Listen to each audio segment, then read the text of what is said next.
नमस्कार मंडळी, स्वागत आहे तुमचं महामाहिती या आपल्या यूट्यूब चॅनलवरती।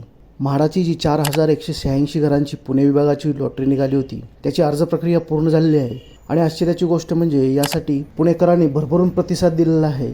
जवळपास 2 लाखापेक्षाही अधिक अर्ज या 4000 घरांसाठी आलेले आहेत अशी माहिती समोर येत आहे। नेमकी काय माहिती आहे ती बघूया। तर गृहनिर्माण व क्षेत्रविकास मंडळाने विविध योजनांसाठी सुमारे 4500 घरांच्या सोडतीतील तब्बल 2,15,847 अर्ज आले आहेत। हा आजवरचा विक्रम असल्याची माहिती मुख्याधिकारी राहुल साकोरे यांनी दिली आहे। या सोडतीची घोषणा 19 डिसेंबर रोजी करण्यात येणार होती, मात्र अर्जांची संख्या अपेक्षेपेक्षा दुपटीहून अधिक असल्याने छाननीसाठी मोठा कालावधी लागण्याची शक्यता आहे। त्यामुळे ही तारीख योग्य वेळी जाहीर करण्यात येईल असेही त्यांनी स्पष्ट केलेले आहे। तर तुम्ही इथे बघू शकता, म्हाडाने पुणेसह पिंपरी चिंचवड, सांगली व सोलापूर जिल्ह्यातील 4186 घरांची सोडत काढली होती।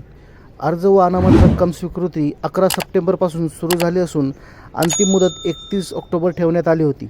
नागरिकांकडून कागदपत्रांची पूर्तता करण्याकरता व इतर कारणांसाठी अर्ज करण्यासाठी मुदतवाढ देण्याबाबत मागणी होत होती। त्यानुसार पहिल्यांदा 20 नोव्हेंबरपर्यंत मुदतवाढ दिली व त्यानंतर 10 दिवसांची मुदतवाढ देऊन अंतिम मुदत 30 नोव्हेंबर अशी करण्यात आली होती। आता नवीन वेळापत्रकानुसार अर्ज करण्यासाठी तसेच ऑनलाईन रक्कम भरण्यासाठी 30 नोव्हेंबरच्या मध्यरात्रीपर्यंत मुदत देण्यात आली आहे। तर याच्या सोडतीची जी घोषणा 11 डिसेंबर रोजी होणार होती, ते अर्ज अपेक्षेपेक्षा जास्त आल्यामुळे आता ती पुढे ढकलण्यात आली आहे आणि त्याची जी तारीख असणार आहे ती लवकरच जाहीर करण्यात येणार आहे। याची अपडेट आपण या चॅनलवरती घेऊन येऊया।